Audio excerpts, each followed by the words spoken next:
This is 9/11 Freefall.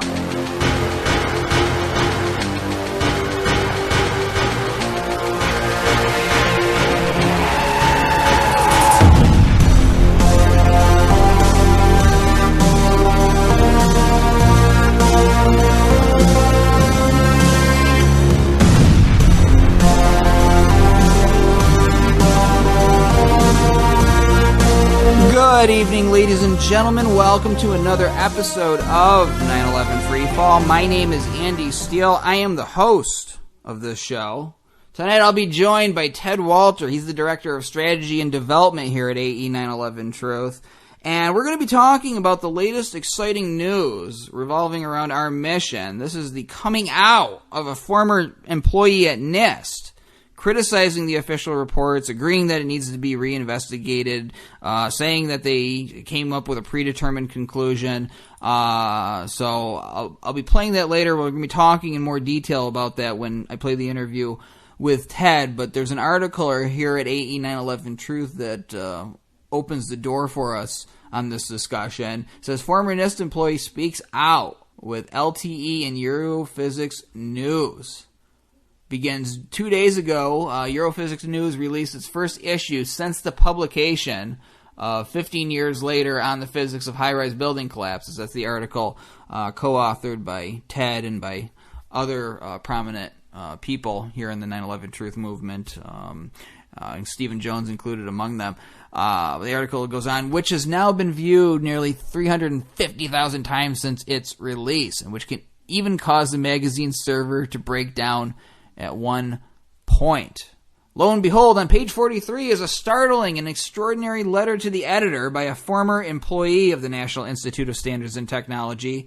His name is Peter Michael Ketchum, who worked at NIST from 1997 until 2011. In his letter, Mr. Ketchum makes it clear that he did not contribute to NIST's World Trade Center investigation. In fact, it wasn't until last August that he began reading the NIST WTC reports and watching the documentaries challenging NIST findings. The more he investigated, he writes, the more it became apparent that NIST had reached a predetermined conclusion by ignoring, dismissing, and denying the evidence. Mr. Ketchum closes his stunning 500-word rebuke by calling upon NIST to blow the whistle on itself now before awareness of the disconnect between the NIST WTC reports and logical reasoning grows exponentially. So that sets the tone for the interview tonight. I'll be playing that in a little while here on the show after going over some other news, so stay tuned. The views expressed on this show by guests and the host on issues outside of the 9/11 controlled demolition evidence are the opinions of those individuals alone and do not necessarily reflect those of architects and engineers from 9/11 Truth.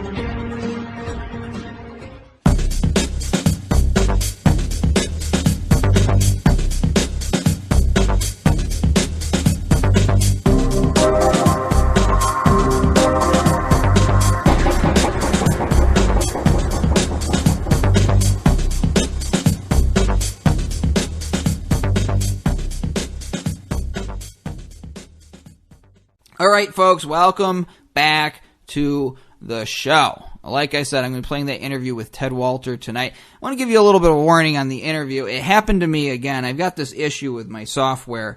Sometimes my microphone doesn't pick up my end of the conversation properly on the recorder that records my voice, and I splice it all together later. So the conversation sounds like I'm on the phone tonight, so we lose a little bit of sound quality. Again, this seems to happen whenever Ted comes on. I don't know what's going on there. But anyway, I just wanted to forewarn you, get ahead of it before anybody complains to me about it, but you can still hear it very well. It just sounds like I'm on the telephone. Anyway, we've been doing a lot of reruns here at 9/11 Freefall for the past several months. Sometimes I just couldn't make it up. It's like the ending lines in the Johnny Cash song about John Henry. It's the first day when the sun rose and I couldn't. It says, go something like that. I don't know. But I said I was involved with a big project. I can finally tell you what it is because they put out the bulletin on it yesterday. So I'm just going to read it to you and I'll talk about it as we go through it. Bulletin begins, it's Giving Tuesday. Help launch our next AIA resolution campaign with massive mailing to 50,000 architects. AE 9/11 Truth is doubling down on our critically important mission to educate the architecture and engineering professions about the truth behind the World Trade Center destruction and we won't let up until our professional associations and other institutions recognize the need for a new, independent, unbiased investigation. The next step in our unyielding pursuit is to reach more than half of our fellow members at the American Institute of Architects this December with a mailing that will announce the launch of our third AIA resolution campaign. Just as we've done at the past 2 AIA national conventions, we'll be submitting a resolution sponsored by hundreds of architects calling upon the AIA to officially support a new WTC7 investigation.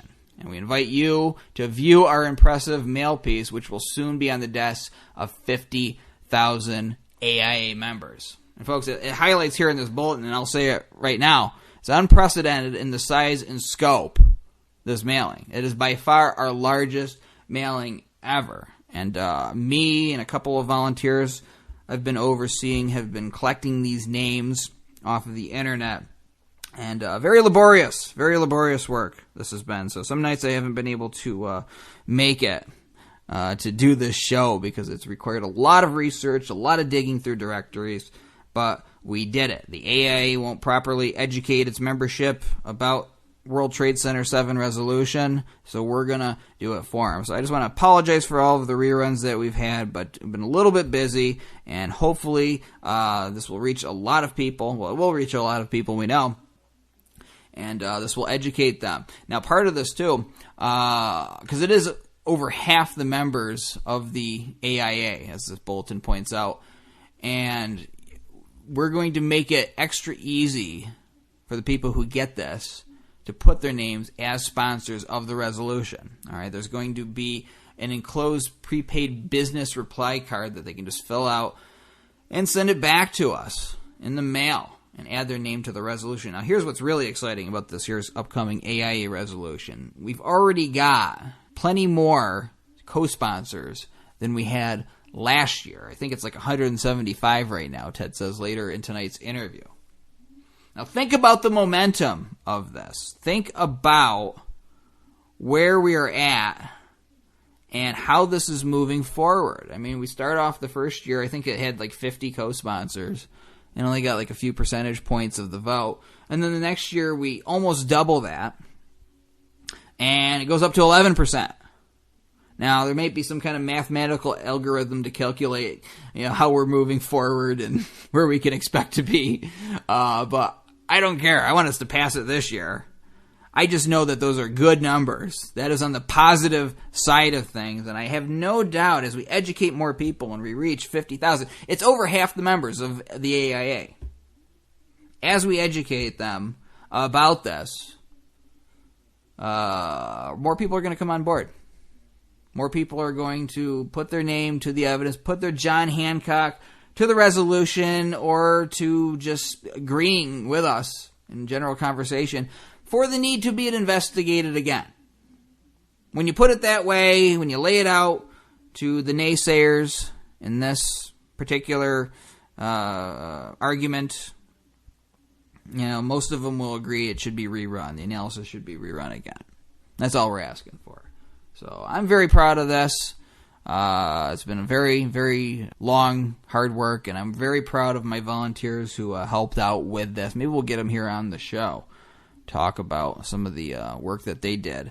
And it's not jumping away from explosions like you see in action movies or anything. It's a lot of sitting at the computer, filling out spreadsheets. But God, those are the kinds of things that we need done. That homework that needs to be completed in order to be able to reach out to people. Great thing about our modern age is we can reach more people. We have more technology, but it still requires a little bit of work to do it. So kudos to all those great volunteers that helped out with this. Now here's the second part of this bulletin. It says $50,000 equals 50,000 recipients. At a cost of only $1 per recipient, we'll be able to educate nearly 60% of the largest association of architects in the world.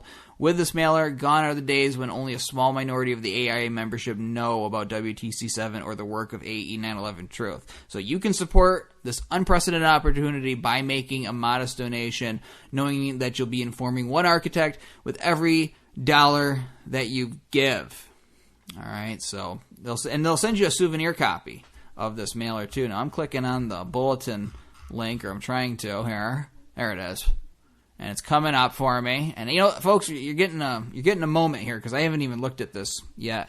And there it is. It's got all the co-sponsors listed. You can hear my computer chiming there in agreement. I don't know why it's making that noise. But you can see all the co-sponsors listed right on the first page. You scroll down. It gives you an opportunity to become a sponsor, make your voice heard, learn more, get involved. And there's more to this. And then, we got Dan Barnum here on the page, too. It's loading a little slow for me, so I'm not going to be able to go over the entire thing for you. But you get the point, and you can actually, if you got that bulletin, view it yourself there, but it's going to be telling them everything about this resolution. So that's what's going on, folks. Learn more about that at ae911truth.org. I got an interview with Ted Walter to play for you. I'm going to do that in just a minute. Again, sorry for the sound quality. It's just the way it is. But you're going to enjoy it, and we're going to hear more about Mr. Ketchum coming out for 9/11 Truth.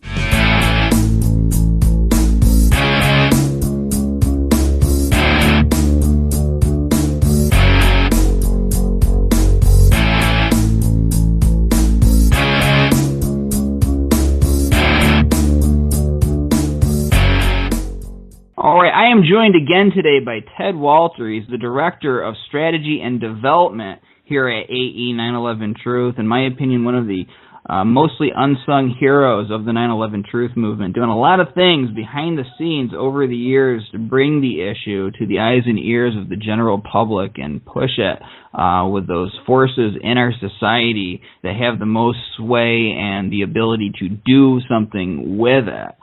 So I'm honored to have Ted here on the show again. We're going to be talking about the latest development in this 9/11 science truth saga. But first, Ted, welcome to 9/11 Freefall. Thanks for having me, Andy. It's always a pleasure to be on. So, big announcement in the past few weeks here at AE 9/11 Truth regarding a former employee, Peter Michael Ketchum, employee of NIST, I should add, it's a big detail, coming out against the official narrative put forth by NIST. So I'm going to let you set the stage, share with our audience, our AE 9/11 Truth supporters who may have not been following developments in the past few weeks. Please tell them the background to this. Sure. Well, the frontline news is that this guy, Peter Michael Ketchum, who was an employee at the National Institute of Standards and Technology, or NIST, for 14 years, from 1997 until 2011, wrote a letter to the editor that was published last week in the magazine Europhysics News, which is the magazine of the European Physical Society. And this is the same magazine in which myself and three other people, Tony Zambodi, an engineer, Robert Corll from Canada, who is also a civil engineer, and then Stephen Jones, the physicist, used to work at BYU.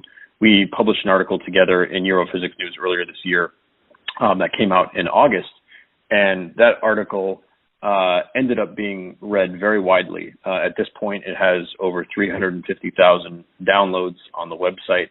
They have a thing that keeps track of how many times it's been read. And it also got around quite a bit in the news media, both alternative media and even in the mainstream media. In Europe, it was sort of covered in a sort of fascinated way, whereas in the U.S. it was sort of covered in a way that there was some articles written about our article that ended up being called fake news by various news outlets, the Washington Post and others. But nonetheless, at the heart of it was this article that we had published that was a real article, and that was being read by tens of thousands of people right around the anniversary of September 11th this year. And so, because of the controversy that was created around our article, the editors of Europhysics News ended up posting a statement on their website. They first of all invited the National Institute of Standards and Technology itself to make a statement if it wanted to, which they did. It was sort of the boilerplate statement that NIST has been putting out for the last several years. But they also invited letters to the editor from their readers, and it just so happens that Peter Ketchum was following what was going on with our article in Europhysics News and decided to write an article, to a letter to the editor, to the magazine. And the letter is very unequivocal and direct and strong in criticizing the NIST report and the investigation, and basically says that it's clear that that what NIST did was not real science, that they had a predetermined conclusion and that they ignored and dismissed and denied the evidence that was in front of them. And so this is the first time that anybody with any sort of ties to NIST has come out and criticized the NIST report. And so it is a big development. Of course, there have been thousands of engineers and other experts for the last 10 years criticizing the NIST reports, but this is the first time that anybody who's associated with NIST in any way at any time has done that. So it's a major development, and the organization Architects and Engineers for 9/11 Truth, we are now in touch with Peter Ketchum and working on ways that he can continue to get his story out and get his perspective out and join the call for a new investigation. I want to just read a quick excerpt from his, I guess it's like a letter to the editor, we can classify it as. This is just a paragraph. It says, "The more I investigated, the more apparent it became that NIST had reached a predetermined conclusion by ignoring, dismissing, and denying the evidence. Among the most egregious, if I can pronounce that word correctly, examples... Egregious. Okay, there we go. Examples is the explanation for the collapse of World Trade Center 7 as an elaborate sequence of unlikely events culminating in the almost symmetrical total collapse of a steel frame building into its own footprint at free fall acceleration." I'll just go on with the next paragraph. "I could list all the reasons why the NIST WTC reports don't add up, but others have already done so in extensive detail, and there is little that I could add. What I can do, however, is share some thoughts based on common sense and experience from my 14 years at NIST." So that sounds like a full endorsement into the idea, the reality, not just an idea, that the official story is incorrect. It just doesn't add up. You can't have a few thermally expanding beams framing into a girder in the corner of the building just cause the entire building to fall straight down symmetrically in 7 seconds. And you don't even have to have a fancy science degree to know that that doesn't make sense in anybody's logic. So you said you have been talking to Mr. Ketchum behind the scenes. I assume his sentiments have been pretty thoroughly expressed in this editorial, but can you elaborate on that, or what are some of the things that Mr. Ketchum has cited as to why the official story doesn't make any sense? Sure. Well, Mr. Ketchum originally contacted Architects and Engineers for 9/11 Truth back in August, shortly after he started reading the NIST reports and doing other research. And I think within a matter of a week after doing his research, he contacted us and, said that he was very concerned and that it was very clear that the agency that he used to work for had, basically conducted a fraudulent investigation. And that it was obvious to him, and that he spoke very highly of his years at NIST. He said, and he says it in the article, "My fellow NIST employees were among the finest and most intelligent people with whom I have ever worked." And so he's very familiar with sort of the high scientific standard and rigor that the people at NIST normally do their work according to. And he said that none of that is reflected in this report. And, things that he said, to me are that he, there's just no way that anybody of the people that he used to work with at NIST could believe what's in this report. He does know many of the people that worked on it. We should clarify that he did not work on the report himself, so he's not reporting any sort of firsthand knowledge of any deliberate misconduct that occurred during that investigation. But he has said that it's blatantly obvious that that the people at NIST couldn't possibly believe what they've written in these reports. He has speculated that it is, that the leaders at NIST and the leaders of this investigation were pressured in some way into producing this conclusion. And so he has said that he wants to continue speaking out, and we intend to help him do that.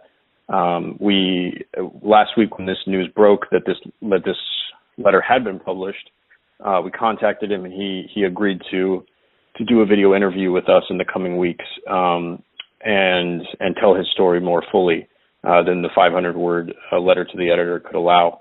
And so those are the kinds of things that he's going to be talking about in the forthcoming interview, is his his 14 years of experience working at NIST, and how the NIST report on the World Trade Center collapses flies in the face of everything that he knew from his time working at NIST. Yeah, it's interesting to think about what might have been going on behind the scenes as they were making the report. And as Ted clarified, this gentleman did not work on the report, but he knows people who were involved with it, and he can't believe that they would believe what they're putting out there. And I just know from my brief stint in bureaucracies and like working with an insurance company that there's a lot that goes on, and you can sometimes play a hand in, for lack of a better word, cover-ups, or just play a hand in bad policies that go forward because you're just doing your job and you don't see the big picture maybe until later. But let's think about what NIST was facing in the aftermath of September 11th, years later,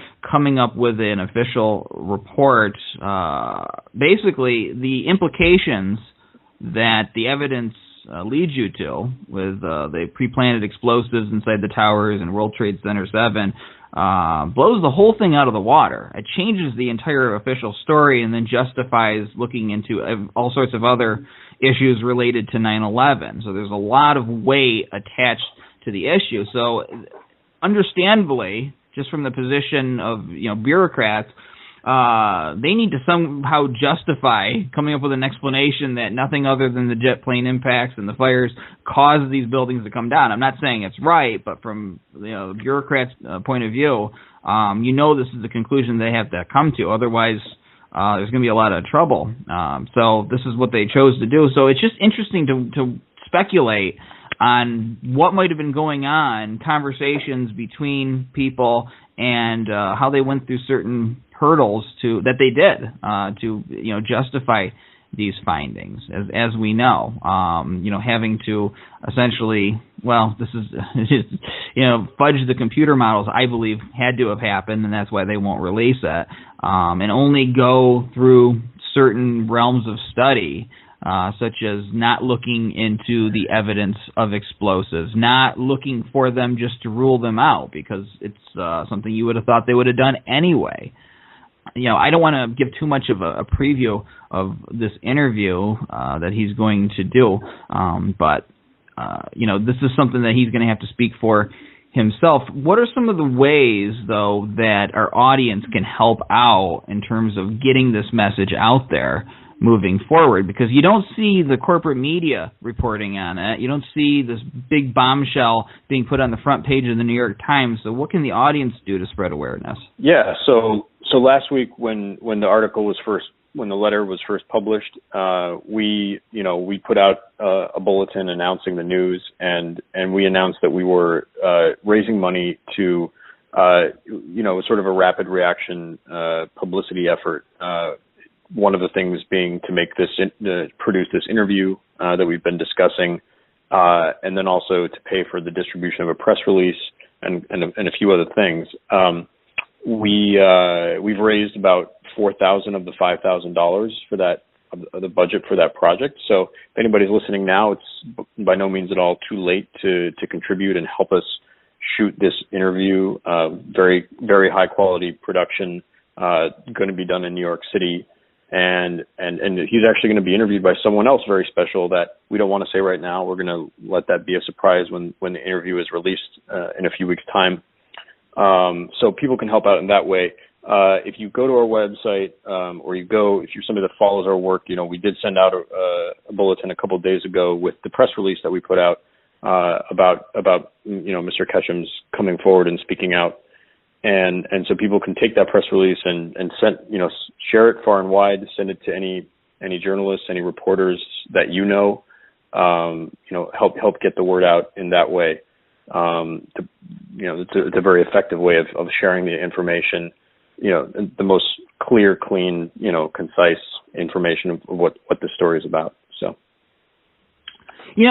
Just for me personally, though, it is nice to see this happen, not only because it's great to have a former NIST employee speak out and the obvious ramifications from that, but also, too, it shows how staying focused, sticking to what you can prove, not going off into a bunch of speculation and screaming at people, how you can sway important people whose voice matters by doing this. And you can have success if you just stay focused on it. And I see so much go on with the internet, with various different movements and different issues out there, and I see a lot of people kind of just focusing on these old techniques, like the early 9/11 truth movement, where you go out and you shout at somebody on the street. And I don't think that really does a lot anymore. Maybe it was good for waking people up in the beginning, but right now we need to be serious. We need to be focused, and we need to do the things that essentially are necessary. Are like maybe not as fun as standing in the street and yelling, but actually get the work done and get things like the Europhysics news article in front of the eyes of professors at engineering universities or people who are part of professional associations and who have the credentials to do something with it. And so I just want to hold this up as like a trophy, pointing out that fact, because this is big and it happened because of meticulous work of AE 9/11 Truth, sticking to the subject, sticking to what we can prove, not wavering, and getting that article published in the Europhysics Journal, which got the attention of this gentleman here. I'm going to ask you to comment on that, Ted, on what I just said, because I think it's very important and something that I really want to resonate with the audience. Yeah, I mean, I think especially when you're speaking to people who are new to this, I think you've got to lead with what you have the strongest evidence for. And, in our case, with Architects and Engineers for 9/11 Truth, I think most of our listeners are aware that the evidence of controlled demolition is just incredibly overwhelming.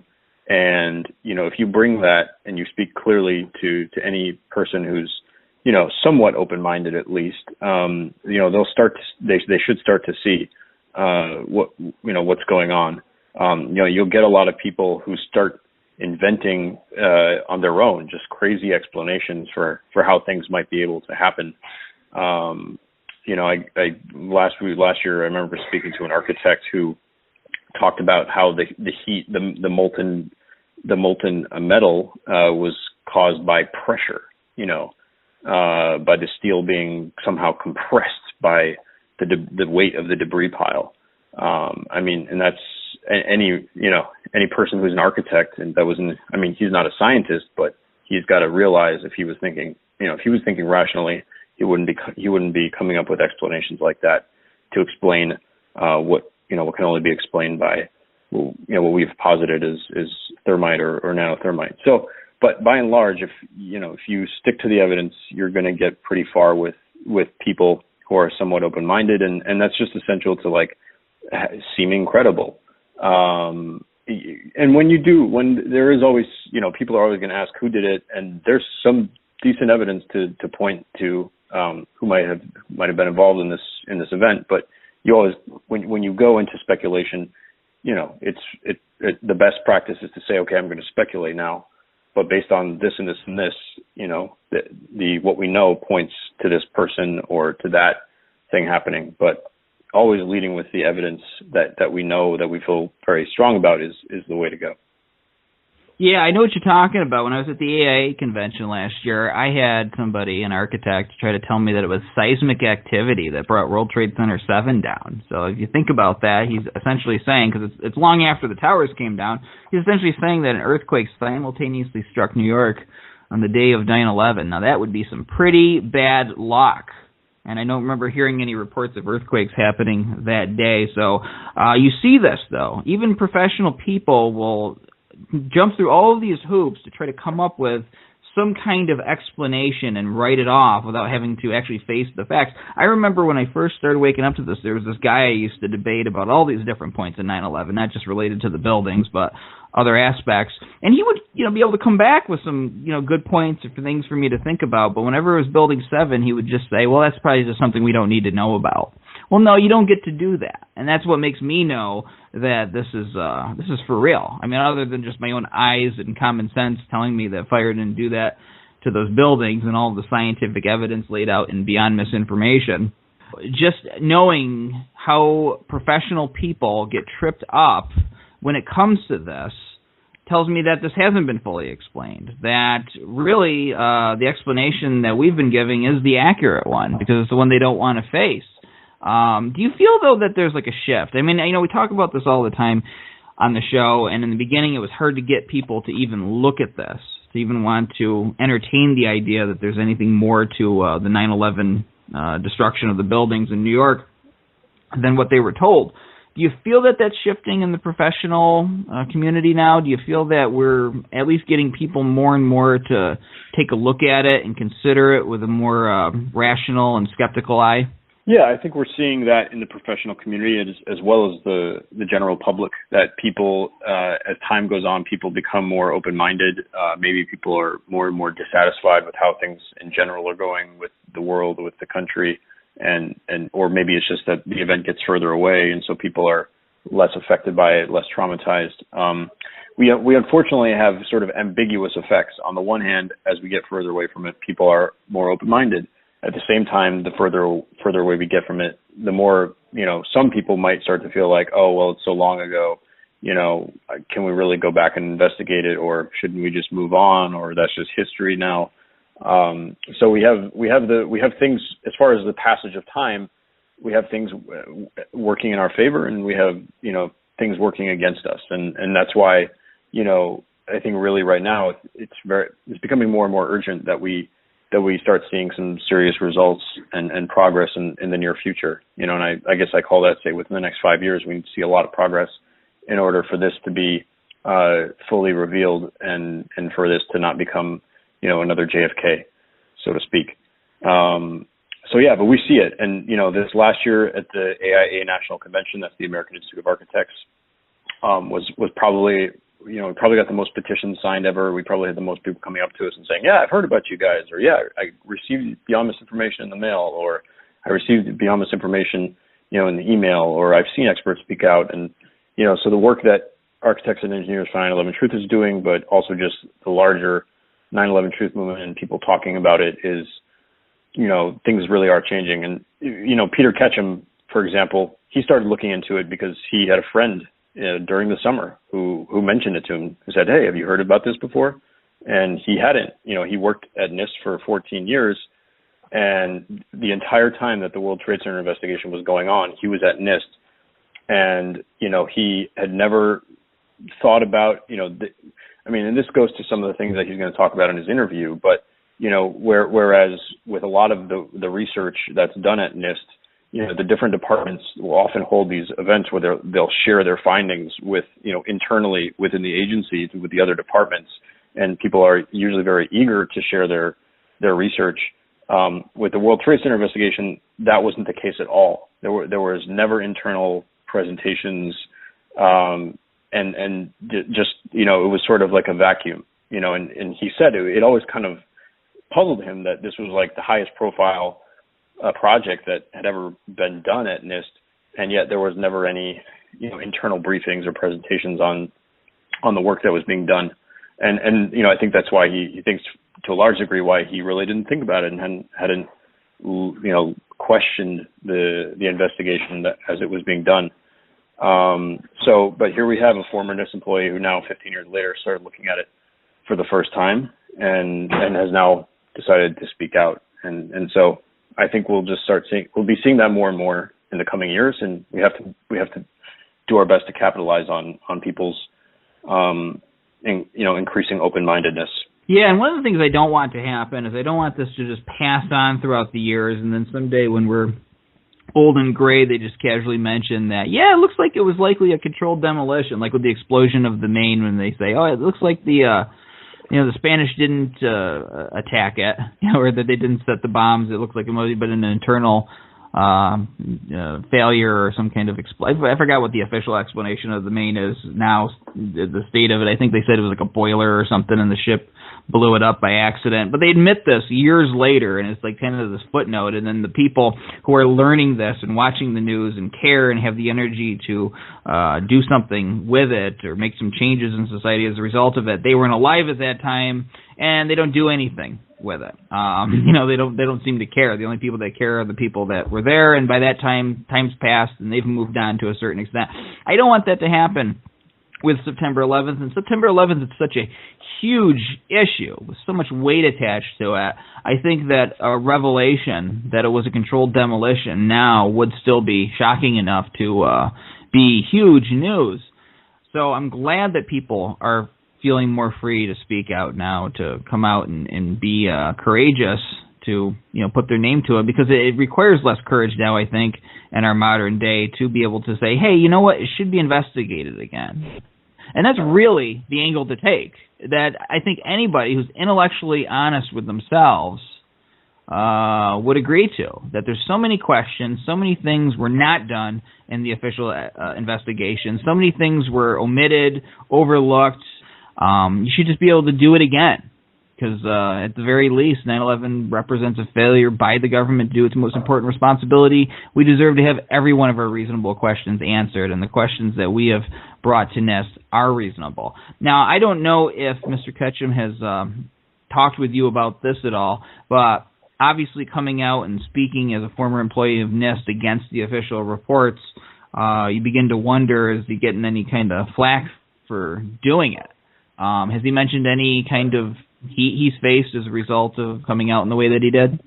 He said that so far he has not, as of, 2 days ago, the last time that I spoke with him.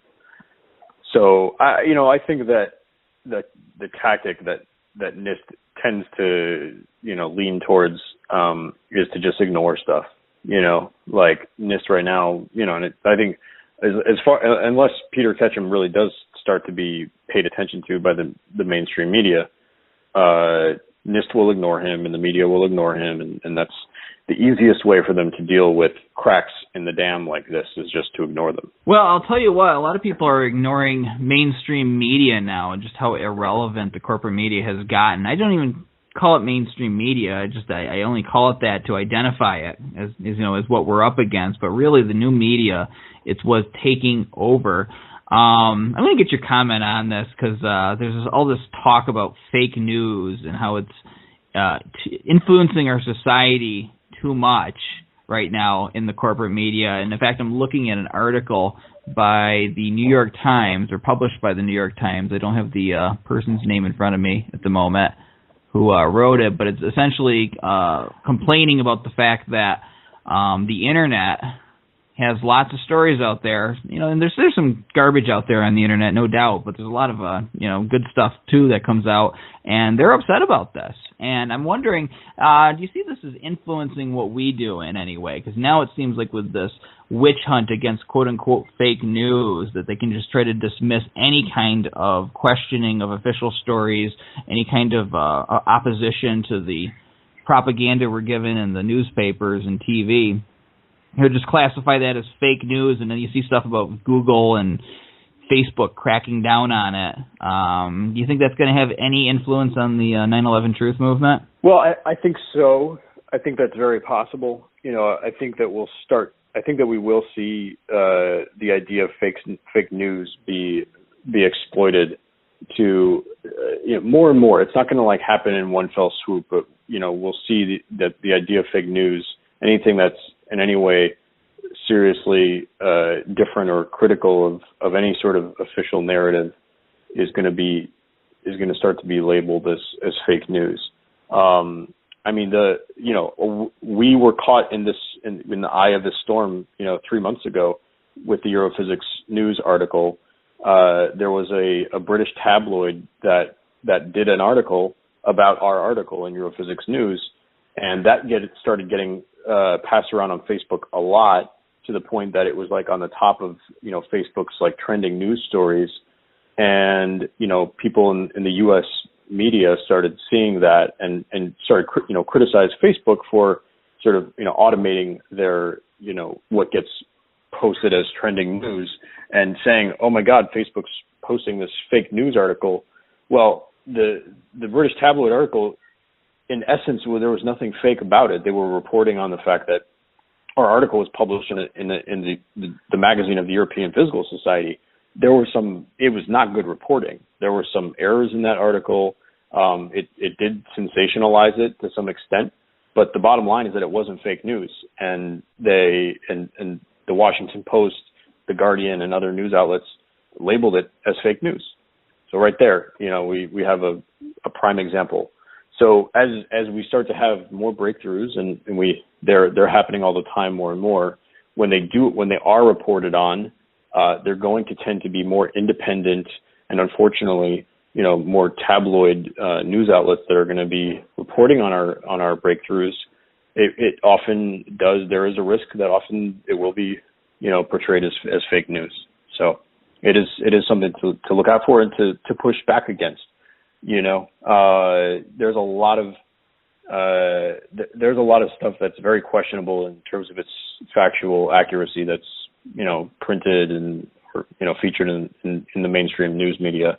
And should we start using the label of fake news to call out some of the things that some of the blatant falsehoods that appear in the mainstream news media? Apparently we should, if that's a tool that's going to start to be used. Well, yeah. I mean, I've been dealing with the corporate media for a number of years, and I've seen just how, I'll just say it, arrogant a lot of these people are. Well, they'll take a quote from you or anybody that isn't giving the narrative they want, and they'll actually chop parts out of it. They'll put like a ...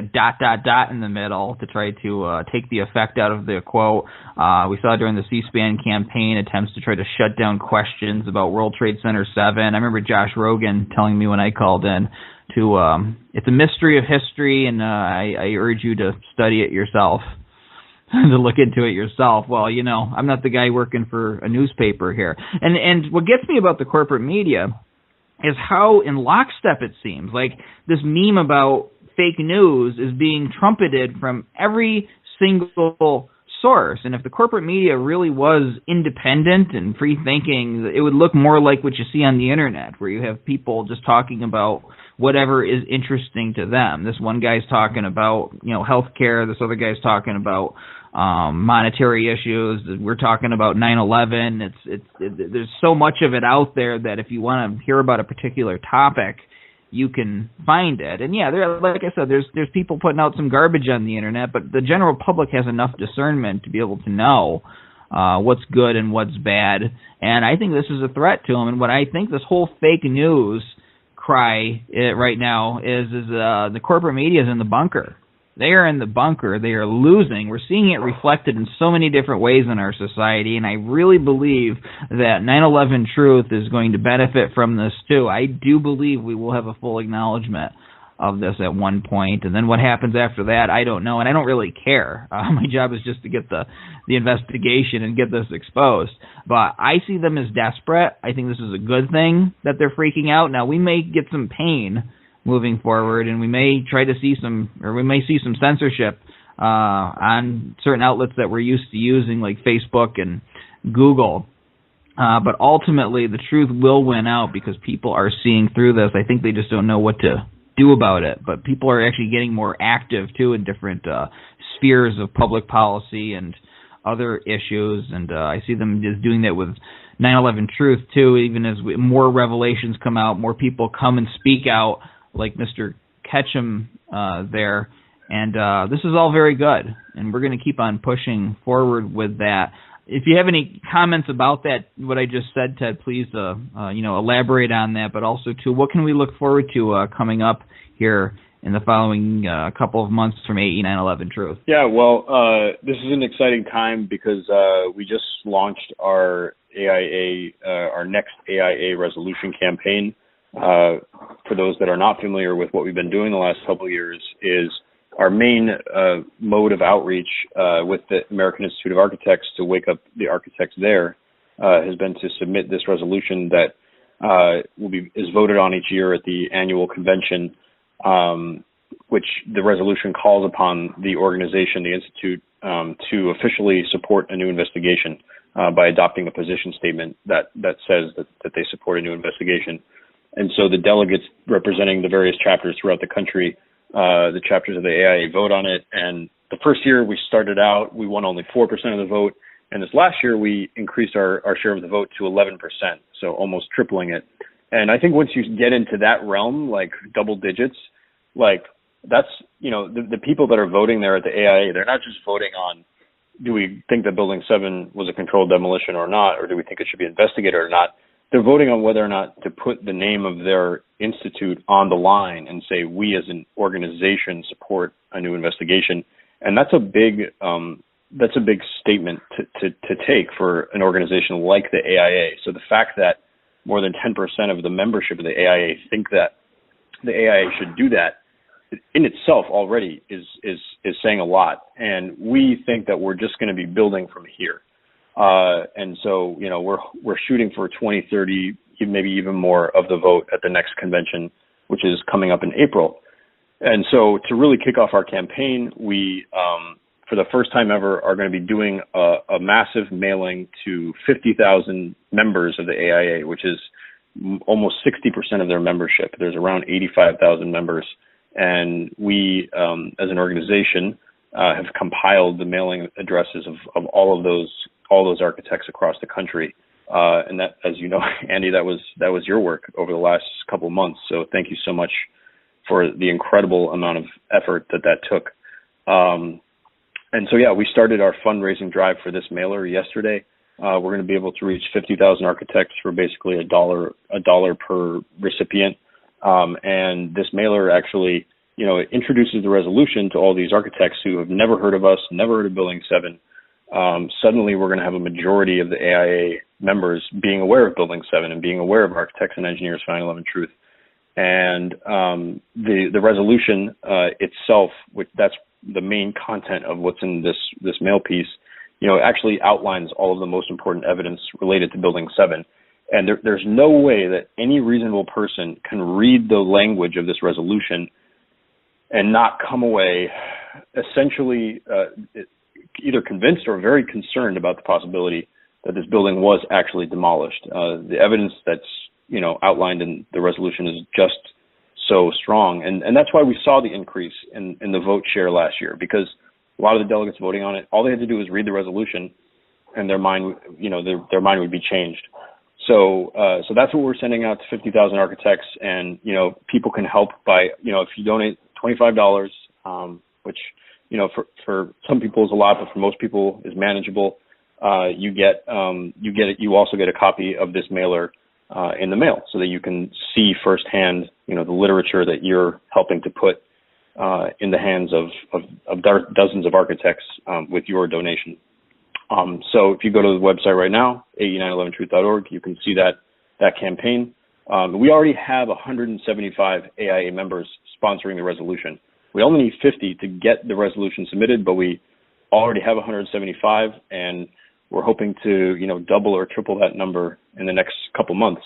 There is a little card that's included in the mailer that the AIA members that get this can just send back to us for free, that allows, they can fill their name in and basically become another co-sponsor of the resolution.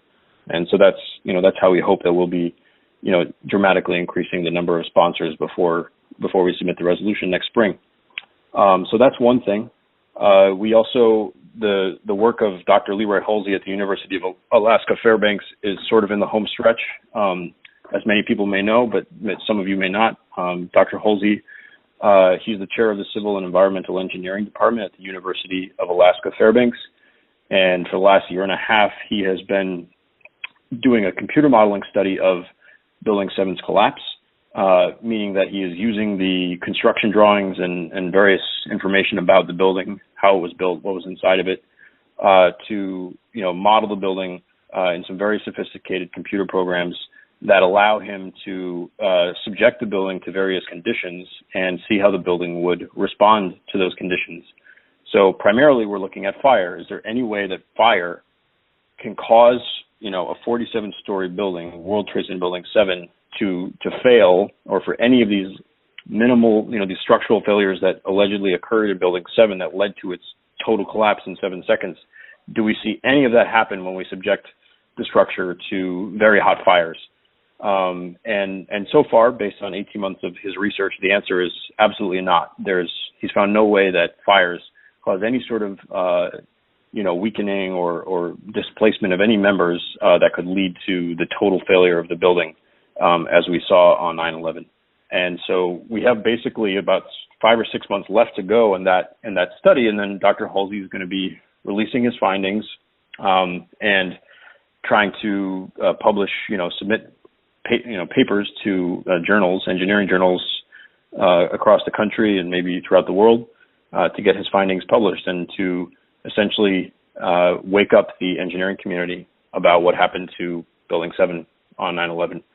So those are just two of the big things that we have going right now. There's other stuff in the work. The Justice in Focus conference that happened back in September has really sharpened the focus of the 9/11 Truth Movement on figuring out how to bring justice for the events of 9/11 through the legal system, and that's also an area that we're putting a lot of thought into right now, and we hopefully will have more news about that in the coming months as well. Wow, there's a lot of stuff going on here, and it's easy for people to remember, or forget rather, I should say, that we have this study that's been baking in the oven for a number of months, but that's going to be coming forward pretty soon in the big scheme of things. And from what Dr. Leroy Halsey has already found, as Ted just laid out, it is looking like the conclusion is going to be that fires couldn't have brought World Trade Center 7 down. And so I like to think into the future about what the impact of this is going to be. You're going to have these two different studies, computer models. One's from NIST and the other one is from Dr. Leroy Halsey's crew. And one is going to give one conclusion, but all their input data is under lock and key, and the other one is going to have another conclusion, and all that input data and all of the findings and the way they came to their conclusions is going to be right out there for the public to look at. And so whose model are you going to believe if you're a logical, rational, thinking human being? I know which one I would believe if I was looking at this for the first time.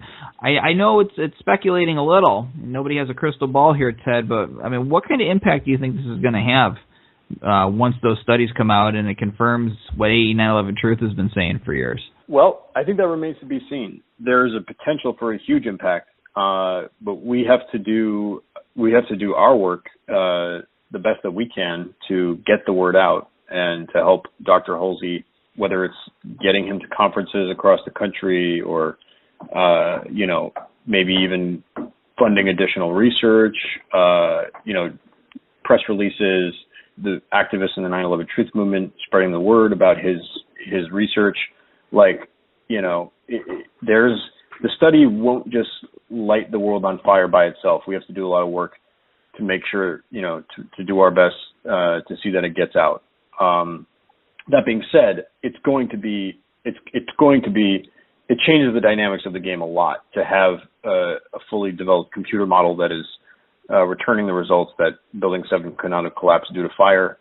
For the engineering community, he's going to he's going to be taking apart the NIST report, piece by piece, and just showing how every step of the way in their series of alleged structural failures, each one couldn't have happened, as NIST has alleged. And that's been talked about a lot over the years by Tony Zamboti, an engineer, and many other engineers and architects. But it's going to be shown, fully demonstrated with this computer model. And at the same time, you have NIST computer model, and they won't release all their data. Dr. Leroy Halsey will be releasing all of his data. Anyone will be able to scrutinize it. So yeah, I think it has the potential to have a huge impact, but we have to do the work to make sure that it does. So think about this, folks. We got a former NIST employee coming out, speaking out against the official theories put forth by NIST. We've got this WTC7 study baking in the oven here, ready to come out. It looks like it's going to show exactly what 9/11 Truth has been saying for years, and we've also got this AIA resolution going back up for a vote. It's already got more co-sponsors than it did last year, and we're just getting started here. And I mean, if you think about where the resolution was the first year in terms of the vote count, and then where it jumped up to in just 1 year. I mean, that is a good forward motion. That is good momentum, folks. So a lot is going on here at AE 9/11 Truth, a lot for the 9/11 Truth movement to get excited about. But as Ted just said, it's not just these things alone that are going to light the world on fire. It's you who's going to light the world on fire, because corporate media is not going to help us unless you force them, unless you force the issue into the public consciousness. And, if you bring it up, call into talk radio, tell people about the Building 7 study. You got to be the media. You got to take your country back by preserving scientific integrity, doing the right thing for the people that died that day, and saying, hey, the 9/11 case is not closed, and 9/11 Truth is winning out in the war of facts and logic and words.